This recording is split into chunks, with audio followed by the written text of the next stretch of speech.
Hey folks, Troy Dooley, the Beachside CEO. We are home during the month of March. It's March Madness. Everybody's excited. It's also a major day for voting. This is Super Tuesday that I'm shooting this video right here. Last month, I spent some just phenomenal time with my friend, Jeff Weisberg. Jeff is an amazing individual. We go back almost now, well, a little over a decade. We're going on 2 decades, actually, that we have been in some form of business relationship. It started out, I was running a small, I say small, at that time it was the world's largest lead generation support and training company, and he was a member of that. We teamed up with his mentor, BK Breako, back then. We created one of the first integrated online systems where leads were going into it, and they were building a phenomenal company. And then Jeff left and went on over with BK to launch Vima. And as some of you know, late last year, Vima went through a storm. It's coming out of the other side of that storm, but during that process, Jeff came to a crossroads. What was he going to do? Why BK and the company fought what I believe was a governmental overreach in the Vima case. But that's a different story. This is about Jeff. Jeff made sure, unlike a lot of people, that he didn't have to just go looking for a deal, go jump to something new. Many days and many nights we had phone conversations and texts, and he was talking to all of his mentors, traveling and seeing what guys that he trusted over the years had to say. And one day he called me up and said, "Troy, here's what I've done. I've got my team all out where they need to go. My leaders are just having a wonderful time in their companies, and now I'm ready to build it all over again." I said, "Jeff, I don't understand that. You had everything. You could have gone and gotten a deal somewhere. You could have done whatever you wanted. What'd you end up doing?" And he said, "I went back home." And that's what this video is about, is I sat in California and interviewed Jeff. Now, the video that I'm going to show you happens to be at late at night. We had been at the beach together. We shot a lot of video. But this right here, you can see his heart. It was just the two of us in a small meeting room in a hotel where he was able to share why he chose the leader and the company that he decided to go to. Not a startup company. A company who had weathered its own storms, came out the other side in one of the best kept secrets of network marketing. Listen to Jeff. Hey folks, Troy Dooley, the Beachside CEO. I'm out here in California. What town are we in today? We're in Marina Del Rey. Marina Del Rey, nice hotel tonight. And I met up with Jeff Weisberg, my brother from another mother. Man, we've had a blast. Every time we're together, we have a blast. But with everything that's happened in the last few months, Vima, some of that stuff, people don't know who you are. You've taken your time to decide where you want to go.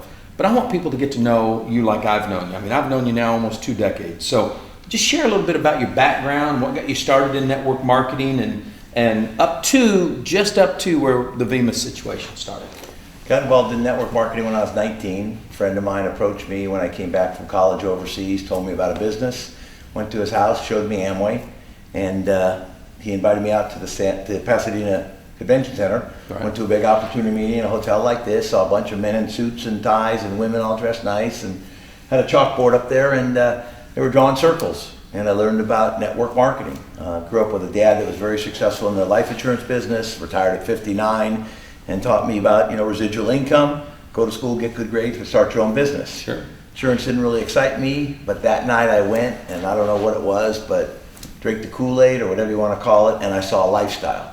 Wanted to be an accountant. I don't know why. I don't even do my own books now. And your dad wasn't an accountant, just did life insurance? Just, life insurance and estate planning. Wow. Came after that night and just saw an opportunity. And it was the lifestyle that really got me going.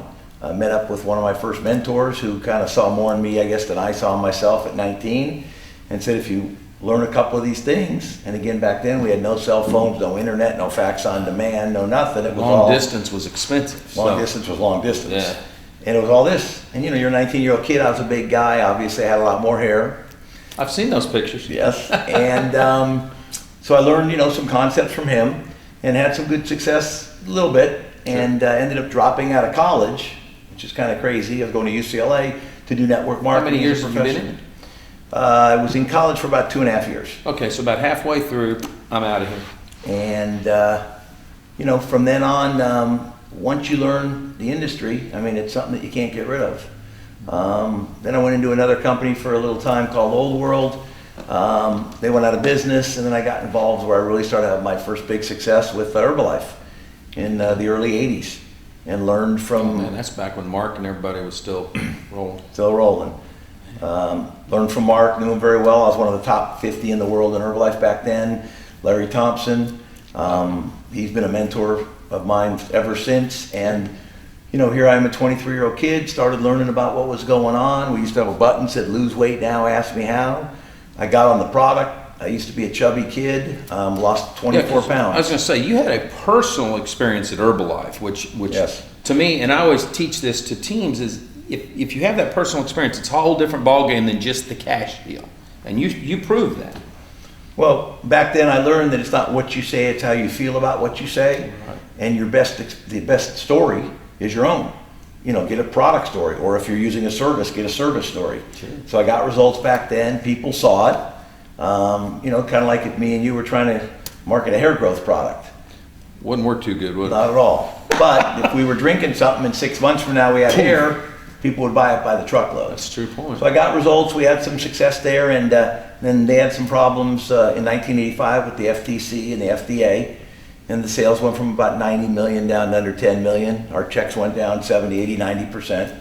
So I was pretty much heartbroken and got out of the industry. And that was even bigger than what you guys have just experienced with VEMA, because Senate subcommittee got involved. I mean, it went nationwide with the press. It was we didn't have the internet, but it was just as massive because the newspapers picked it up everywhere. Yeah, it was all over the newspapers. And back then, newspapers was internet. Oh yeah, if the newspaper said it, it must be awful. I remember I was in Kansas City at the time, and the Kansas City Star just, lambasted Herbalife. And even after it was all cleaned up, like some of their rebuttals were on the back pages. Nobody ever realized. But where'd you go after that? Then I got out of the industry from 85 till about 91. Started a couple of different businesses, had a little success, and then pretty much flopped in all of them. And then in 1991, I was in Dallas meeting with some people for the business I had, and I banged into a buddy of mine that I had met in Herbalife, and Jeff Roberti, who he's like the Michael Jordan, Magic Johnson of our industry. I mean, today he's one of the top 10 money earners in the history of our industry. He's the secret weapon that a lot of people have never heard of, but yet he has influenced so many people's lives. That's the amazing thing. And if you look at a lot of companies, a lot of leaders like myself and others came out of Herbalife, Mark and Larry. Absolutely. And then Jeff's obviously taught a bunch of people as well. And he said, what are you doing? And I really wasn't doing a bunch then. He said, we just opened up Europe 6 months earlier. Why don't you come over to Europe, and let's build this thing like you did in Herbalife. And so I went over to Europe with NSA in 91, had some good success over there. And then built a little in the US, Mexico, and Hong Kong. So I was going on the road for several years building. But then things kind of changed when I came back to America. And Larry Thompson was doing an event that I went to with Jeff, and told me about a company he was doing some things with that I might have an interest in that had just started. The founder of the company I knew from Herbalife. The company's called Advocare, a very successful company today. Yeah. Got involved over there, spent a couple of years building there, and to this day, a lot of the top guys were all... So you were like one of the, if not the first distributor effort over there, right? They were about a year and a half old. Okay. And I was the top person over there back then.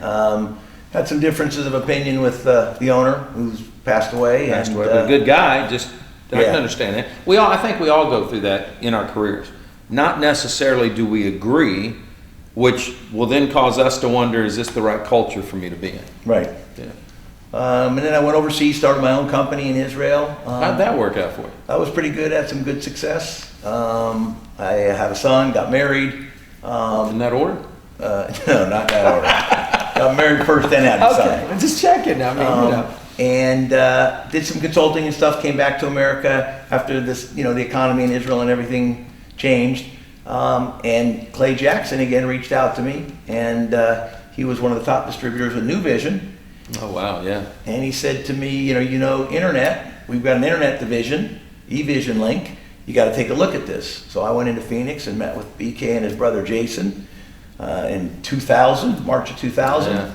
saw what they were doing, got all excited, and had been with them ever since we had our little issue here about 6 months ago. That's funny, because that's when BK and I connected, because I was running ProStep, and he had called because some of you guys had been using leads, and he said, hey, is there any way that we can work something and make this happen for these guys? And it's like, you know, we just connected. From that point forward, you know, we were whittling around doing stuff. So until this last little clip.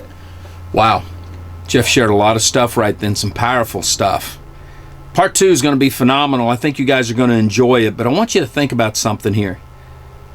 You don't need to be looking at the next best shiny coin. You don't need to be looking at the next best deal on the market.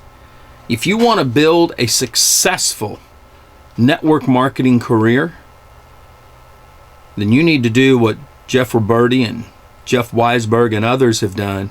Find your home, find your leadership you can believe in, find your products and services that you know are going to change people's lives, and then you go start on a journey to create a legacy and an iconic brand that people say, this company and this leader changed my life. Stay tuned to part 2.